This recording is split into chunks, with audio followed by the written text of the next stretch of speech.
आप हमेशा मार्गदर्शन करते हैं और हमारे जितने भी दर्शक हैं उनकी परेशानियों को दूर करते हैं, उपाय बताते हैं। लेकिन आज मैं चाहूँगी कि आप मार्गदर्शन करें व्यापार से जुड़े कुछ तथ्यों के बारे में।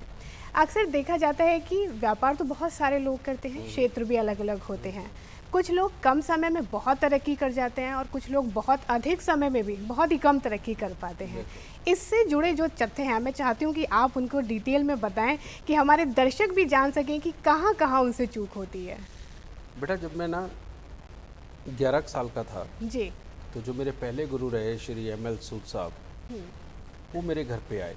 जी तो मेरी माता जी ने उनको कुंडली दिखाई कि ये बड़ा नालायक है, बहुत शरारतें करता है ये, और आप प्लीज़ इसकी कुंडली देखो। जी उन्होंने कुंडली देखी, कुंडली देख के कहा, कहते किसकी कुंडली दिखा रही है?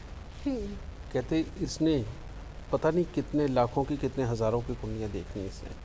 कहते ये मेरी माता जी ने कहा, कहते ये एक नंबर का शरारती, सबकी नाक में दम करके रखता है, ये ज्योतिषी बनेगा? कहते ये बहुत काबिल बनेगा। बेटा, इसी तरह से हर जन्म कुंडली के अंदर पहले से विद्यमान योग होते हैं जी कि किसने नसीब वाला बन के व्यापार में बहुत ऊंचा दर्जा हासिल करना है और किसने बार बार कोशिशें करनी है फिर भी व्यापार में पूरी तरह से कामयाब ना हो। जी कौन आदमी नौकरी पे जा सकता है और कौन नहीं जा सकता, समझिए।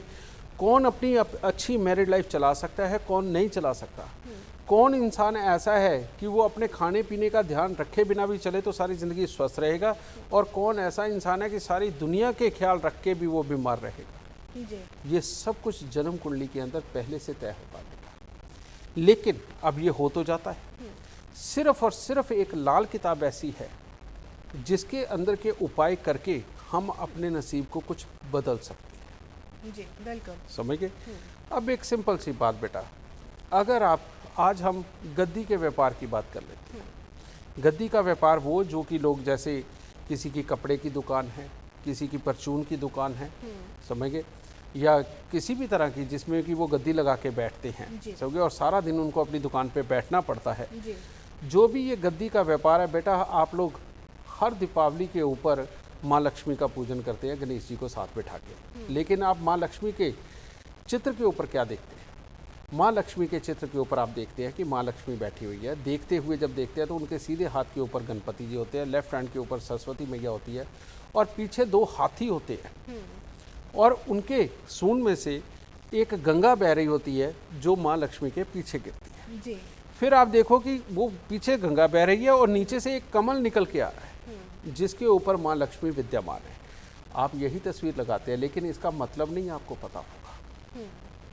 इसका जो मतलब है बेटा वो ये है कि गणपति जी की तरह आप धैर्य के साथ अपनी दुकान की गद्दी के ऊपर विराजमान रहें। और वो मोदक खाते हैं ना, जी मोदक का मतलब ये है कि आप दिन भर में मीठा मीठा खाएं और मीठा मीठा बोले, भले ही आप गणपति जी की तरह मोटे हो जाए। जी क्योंकि जो लोग थोड़े मोटे होते जाते हैं उनके अंदर सहन शक्ति बढ़ती चली जाती है। जिनका पेट बिल्कुल अंदर लगा हुआ होता है बेटा, उनके अंदर उतावलापन भी उतना ही होता है। इसीलिए गणपति जी की वहाँ पर ये व्याख्या हुई। जी दूसरा, जो सरस्वती मैया बैठी है उसका मतलब ये है कि आप गद्दी पे बैठो, अपने व्यापार के लिए रोज़ नए प्लान करो, रोज़ इधर उधर से जो भी अपने व्यापार के लिए सीखा जा सकता है उसको सीखने की पूरी कोशिश करो। फिर उनके विचारों का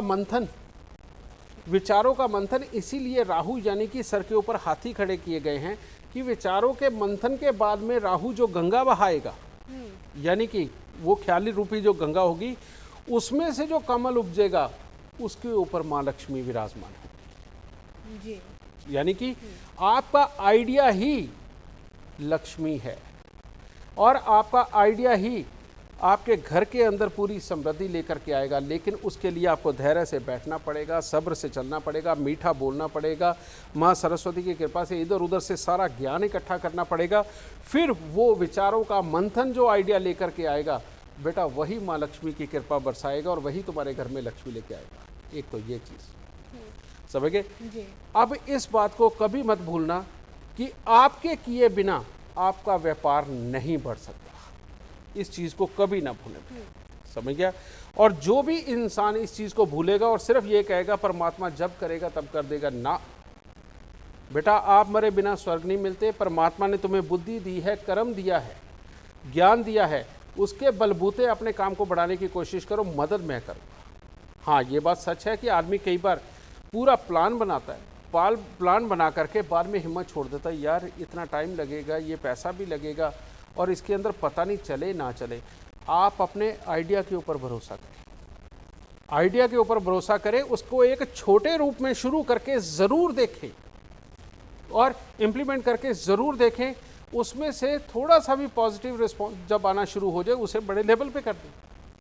क्योंकि आप माँ दुर्गा का दूसरा स्वरूप देखिए जी, समझिए, एक तरफ सरस्वती मैया बैठी हैं, एक तरफ काली मैया बैठी है, बीच में लक्ष्मी मैया बैठी है। जी, ठीक है, उसका मतलब एक ही है कि हिम्मत के बिना, यानी काली माँ की शक्ति के बिना और माँ सरस्वती की ज्ञान के बिना माँ लक्ष्मी हो ही नहीं सकती। बिल्कुल। समझ गए।